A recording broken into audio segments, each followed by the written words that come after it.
हाँ, leader TV में एक दफ़ो ॿीहर भले car.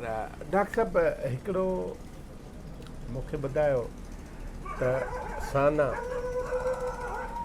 Sindhi association of north America, तव्हां जॾहिं उते पहुता त उन खां अवल ज़ाहिर आहे हिते जे समूरनि पढ़ियल गढ़ियल माण्हुनि खे उनजी ख़बर आहे, ऐं ख़ासि करे जंहिंजा अमेरिका में तालुकात आहिनि उन्हनि खे त उहा ख़ासि करे ख़बर आहे।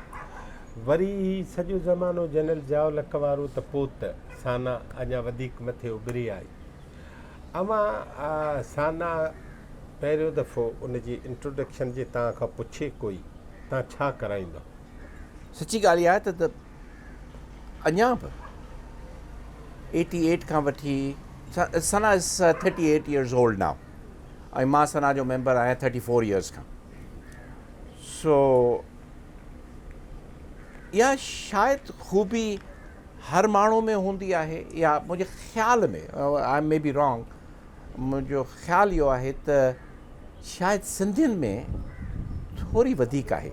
जॾहिं मुल्क खां ॿाहिरि वेंदा हलिया आहियूं त पोइ जेको आहे सो गॾिजी वेही ॻाल्हाइणु, पंहिंजी मानी, पंहिंजी लैंग्वेज, पंहिंजो कल्चर, जॾहिं गॾु थींदा आहियूं त it is a wonderful occasion. ऐं यकीन करियो त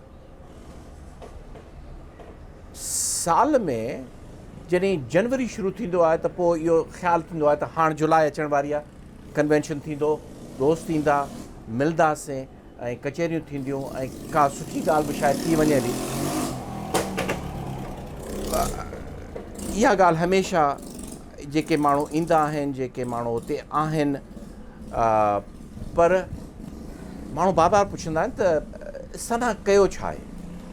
ऐं मां तमामु सिंपल जवाबु ॾींदो आहियां त जेको आहे सो मां चवंदो आहियां त मुंहिंजे लाइ, जस्ट फॉर मी जे पुछो, मुल्क न, वॾी ॻाल्हियूं नथा करियूं, असांजो पाण में मिलणु ऐं पाण में ॻाल्हाइणु, ऐं शायदि उन मां का सुठी शइ निकिरे।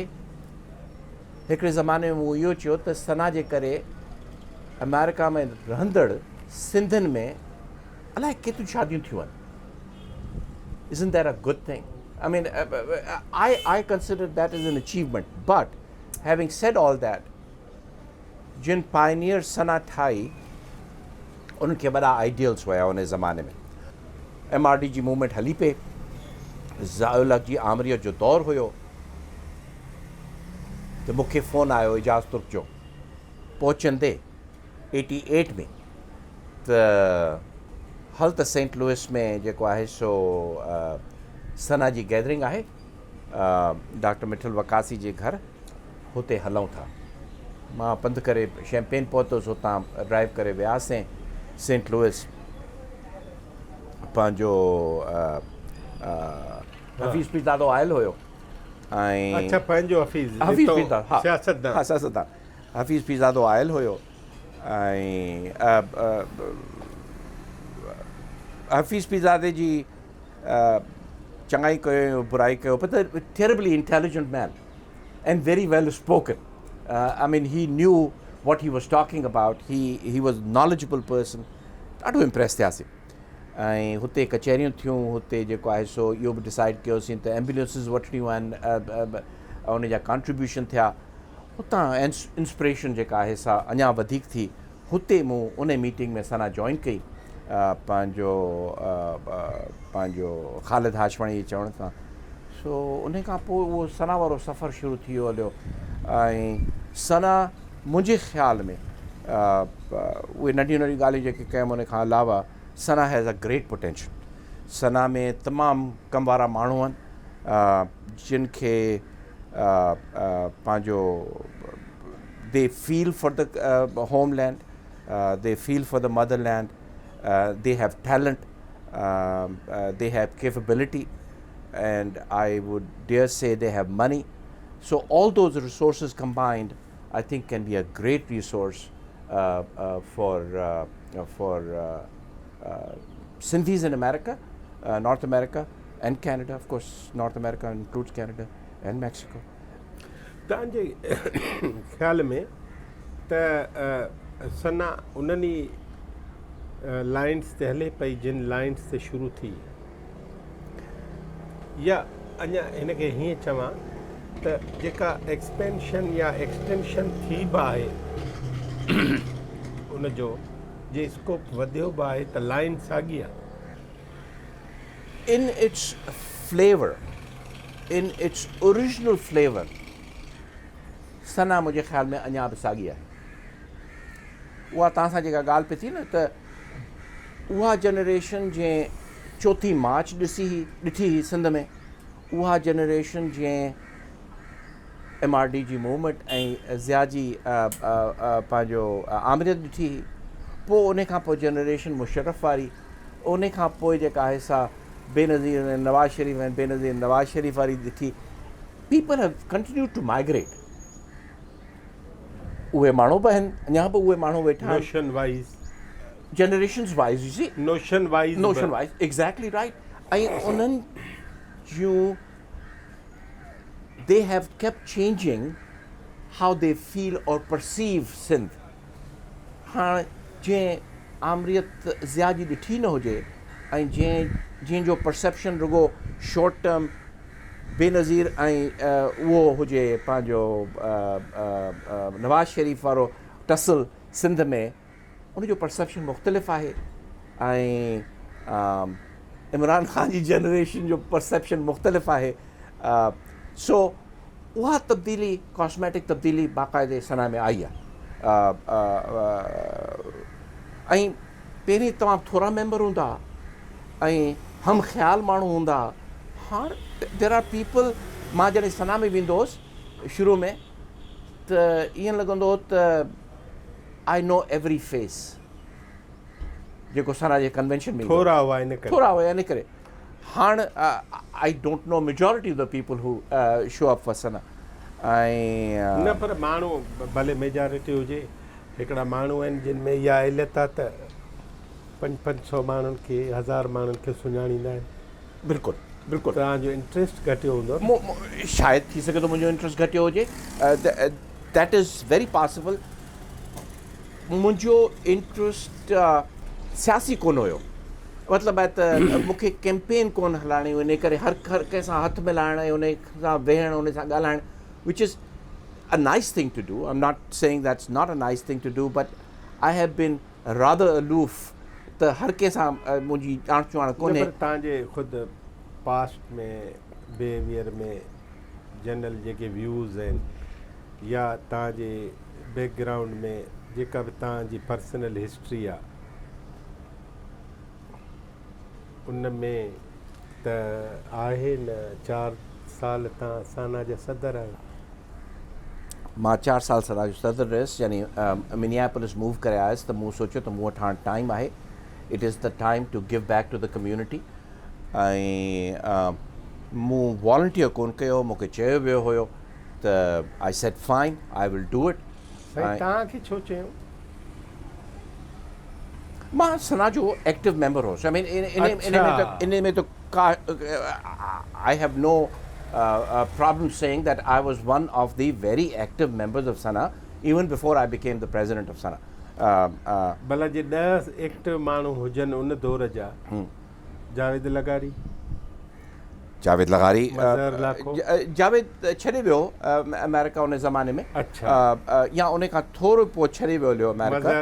मज़हर लाखो, पंहिंजो साईं डॉक्टर एजाज़ तुर्क, साईं मिठल वकासी, साईं भट्टी साहब, ऐं जेको आहे सो मूंखे हाणे नाला विसरी वेंदा.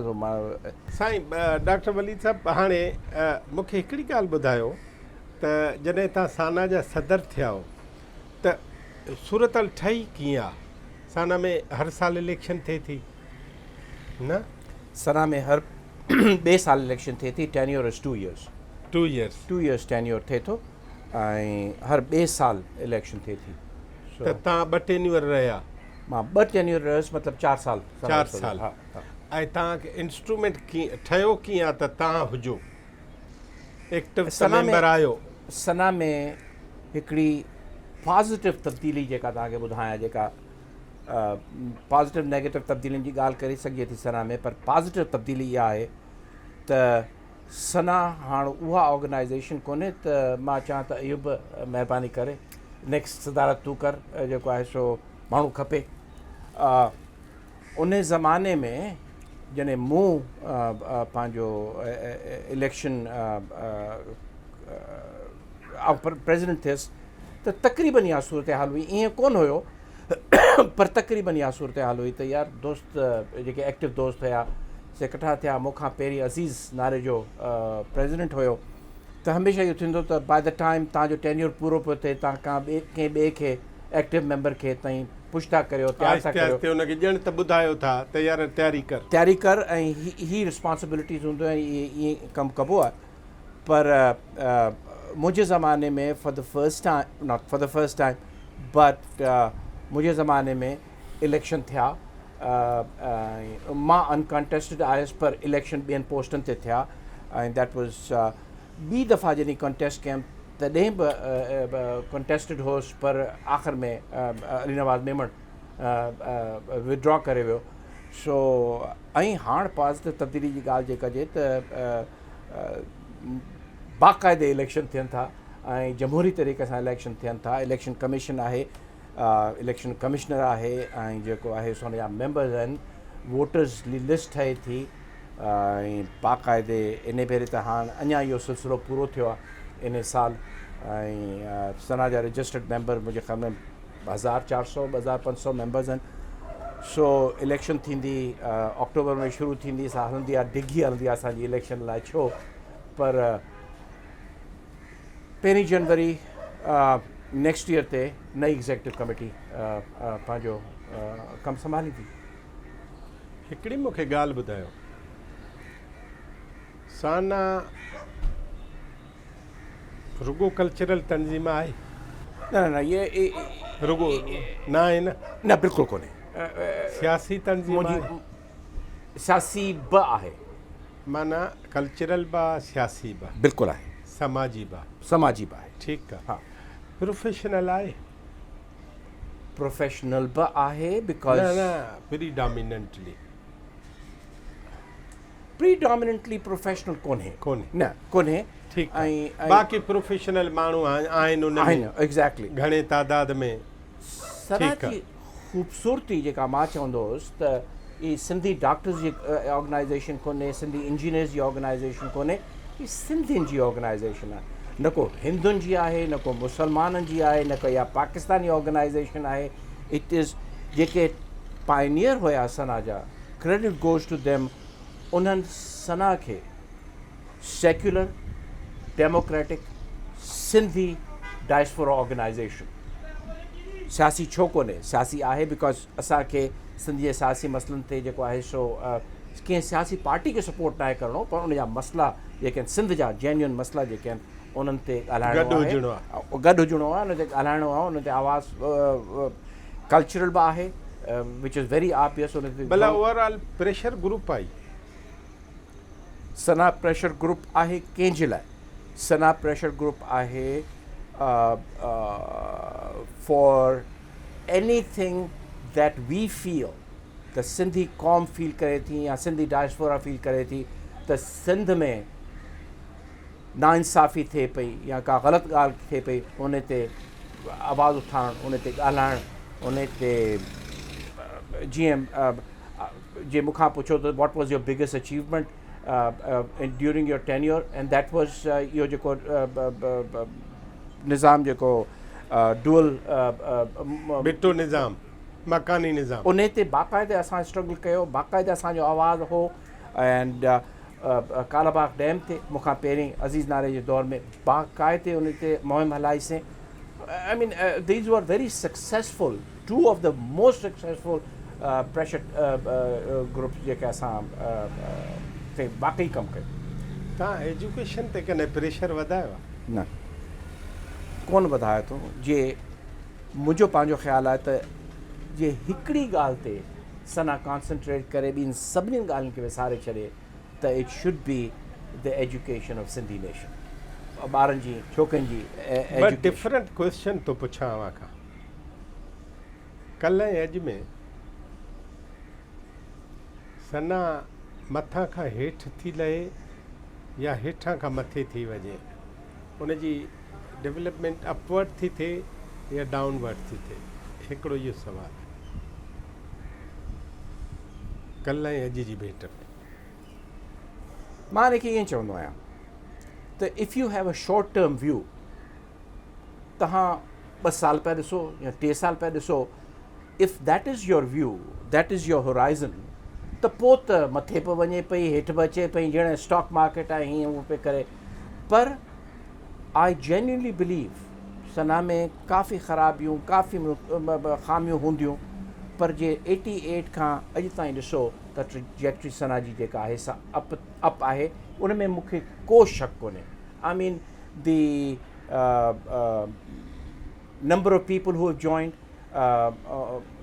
मुख़्तलिफ़ क़िस्म जा माण्हू जेके आहिनि से उन्हनि जॉइन कयो आहे मुंहिंजी पंहिंजी ख़्वाहिश इहा आहे ऐं हुई जॾहिं मां सना जो प्रेसिडेंट हो त सना ultimately should become the umbrella organization or mothership जेके चइजे of all the small Sindhi organizations तव्हां ॿुधो हूंदो इंग्लैंड में बि ऑर्गेनाइज़ेशन आहे ऐं अमेरिका में इटसेल्फ ॿियूं ऑर्गेनाइज़ेशन आहिनि पर उनखे सभिनी खे हिकिड़े टेंट में आणे उनजो सना जो पॉलिटिकल विंग हुजे सना जो कल्चरल विंग हुजे सना जो प्रोफेशनल विंग हुजे ऐं ईअं असीं सभिनी खे हिकिड़ी जाइ ते आणे ऐं असीं मुंहिंजे ख़्याल में तरक़ी करे सघूं था difficult job I totally understand माण्हुनि खे पंहिंजा ईगोज़ बि आहिनि ऐं जेको आहे सो ज़हन बि मुख़्तलिफ़ आहिनि सियासी पंहिंजो एफिलिएशन बि मुख़्तलिफ़ आहिनि पर ultimately that should be the goal aim high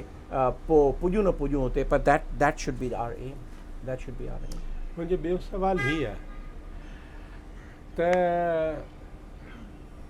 फ़र्ज़ु कयो त 1000 सिंधी अमेरिका विया आहिनि अवां 1000 में आहे हज़ारनि में अवां 1000 आहियो Okay. टोटल ओके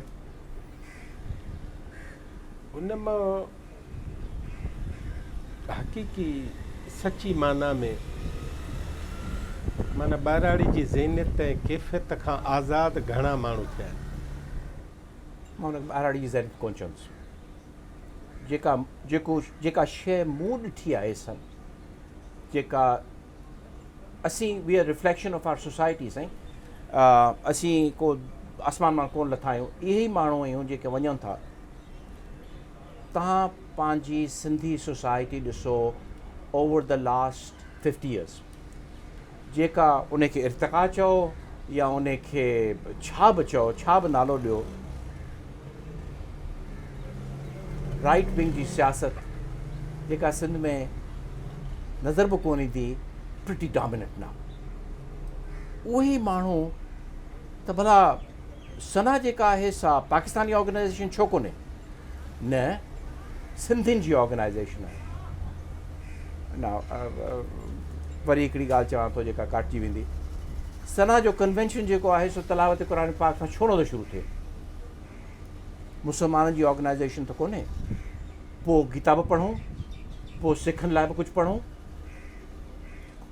क़ुरान पाक लाइ असांखे इज़त आहे असीं सभु मुसलमान आहियूं पर सना जा सभु मेंबर मुसलमान कोन्हनि इहा मुसलमाननि जी ऑर्गेनाइज़ेशन कोन्हे इहा पाकिस्तानी जी ऑर्गेनाइज़ेशन प्रीडोमिनेंटली उन में मुसलमान आहिनि प्रीडोमिनेंटली उन में पाकिस्तानी आहिनि पर उन्हनि जी ऑर्गेनाइज़ेशन कोन्हे this is something very difficult for lot of people to understand मुंहिंजा पंहिंजा माइट आहिनि जेके सना में रुगो इन करे कोन था अचनि मूंखे खुलम खुला चयो अथनि असीं इन करे कोन था अचूं जो तव्हां जेको आहे सो इहो सेक्युलर अलाए छा था करियो मूं चयो ॿियो कुझु न हुजे त मां इन ॻाल्हि ते कॉम्प्रोमाइज़ करे कोन कंदुसि सना डेमोक्रेटिक न हुजे ऐं सना सेक्युलर न हुजे this is in R DNA तव्हां भले कढण जी कोशिशि करियो पर जे सिंध आहे सिंध जे DNA में जेको आहे सेक्युलर हुजणु सूफ़ी हुजणु सूफ़ी जो लफ़्ज़ मां मूंखे थोरो आहे मसइलो पर बहरहाल डेमोक्रेटिक हुजणु that is what democratic Sindh कोन्हे पर these should be the basic ingredients जिते का बि नई दुनिया जी ऑर्गेनाइज़ेशन ठही सघे थी ऐं हली सघे थी जे इन में इहे शयूं न हुजनि हा त सना 38 years सर्वाइव न करे with the passage of time ॾींहों ॾींहुं सना मां सेक्युलर जज़्बा घटिबा विया आहिनि या वधिया आहिनि strengthen on the organizational level सना में सेक्युलर philosophy जेका आहे सा पंहिंजी जाइ ते मौजूदु आहे पर मेंबरशिप जी ॻाल्हि था करियो त मुंहिंजे ख़्याल में इहा शइ आहे जेका बाक़ाइदे घटी आहे ऐं इहा ॾुख जी ॻाल्हि ऐं वरी हिकिड़ो सुवालु साॻियो ई रिपीट थो कयां जेके 1000 माण्हू स्केल था ॿधूं 1000 सिंधी उहे दुनिया जा शहरी थी सघिया आहिनि या अञा ॻोठाणा आहिनि मुझे ख्याल में overwhelming majority of the Sindhis are पहिरीं जनरेशन में जेके पाण माण्हू माइग्रेट करे विया उहे दुनिया जा शहरी थी सघिया आहिनि अबाउट 50 to 60%, नॉट 100%, पर उन्हनि जा ॿार कुझु माण्हुनि जा ॿार 100%, कुझु माण्हुनि जा ॿार 80 to 90%, बट उन खां पोइ ॿी जनरेशन ईंदी I have no doubt that they will be citizens of the world हाणे सलाह ॾियो सिंधियुनि खे हिते कीअं शहरी थियनि मां सची ॻाल्हि आहे मुंहिंजी पंहिंजी this is my own philosophy इहो जेको पोइ 10-12-15 सालनि खां इहो जेको शुरू थियो सिलसिलो त हलो त कराची हलूं हलो त हैदराबाद वसायो कराची वसायो ऐं जेको आहे so people feel very proud त जेको आहे सो 55 to 60% अलाए नंबर त छा आहे बैरिया टाउन कराची में जेके सिंधी सुठी ॻाल्हि आहे परफेक्टली फाइन पर उन जो हिकिड़ो नुक़सानु थियो आहे असां पंहिंजे ॻोठनि जी मालिकी छॾे ॾिनी असांजा ॻोठ ताईं हलिया वञो कंहिं बि ॻोठ में as if U have gone 30, 40, 50 years in history backwards हिकिड़ी शइ जेका हर ॻोठ में कॉमन आहे सो कंहिं वॾेरे बाब ठाराए छॾियो आहे बाबे ही ऐं बाबे हू ताईं उन ॻोठ में दाख़िल था थियो साॻियो हाल सरकारी पैसनि ते अथव बाब ई इहे बाब अलाए कहिड़े पैसनि जा आहिनि अलाए छो था ठाराइनि इहे वॾेरा जेको बाब इन वॾेरे जो बाब ऐं जेको अलाए छा आहे उन में गाॾियूं बि कोन थियूं लंघी सघनि ट्रकूं फासियो पवनि बाब ठारायो अथऊं पर पंहिंजे ॻोठनि जूं पंहिंजो ज़िमेदारी छॾे अची कराची वेही रहणु ऐं उन साॻे ॻोठनि में हुजूं हा ऐं उन जा स्कूल संभालियूं हा ऐं वॾेरे जो ऐं SP जो ऐं DIG जो थानेदार जो जेको आहे सो ॿार उन स्कूल में वञे हा सभई उन स्कूल खे वधायूं हा उते सभु कुझु हुजे हा हुते रस्ता हुजनि हा हुते फैसिलिटीज़ हुजनि हा असीं हुते रहूं हा त फैक्ट्री बि शायदि हुते अचनि हा आई डोंट नो इहा नेचुरल ॻाल्हि आहे त माण्हू ॻोठनि खां निकिरी शहरनि में वेंदा पर देयर हैज़ टू बी को तरीक़ो हुजणु खपे या असांजा ॻोठ तबाह न थियनि असांजा नंढा शहर तबाह न थियनि ऐं उन कराची अचण सां ऐं हैदराबाद जे अचण सां हैदराबाद को सुधरियो त कोन्हे कासिमाबाद जी जे वञी हालत ॾिसो त रोअण थो अचे बाक़ाइदे आई मीन हुते उहे सिंध जो शहर आहे सिंधियुनि जी हुकूमत आहे हेतिरो त पाणी बीठो आहे इन मींहनि में छा आहे to be civic is what we need to do और जीअं तई चओ था अर्बन त अर्बन जेका आहे सा उहा अचणु खपे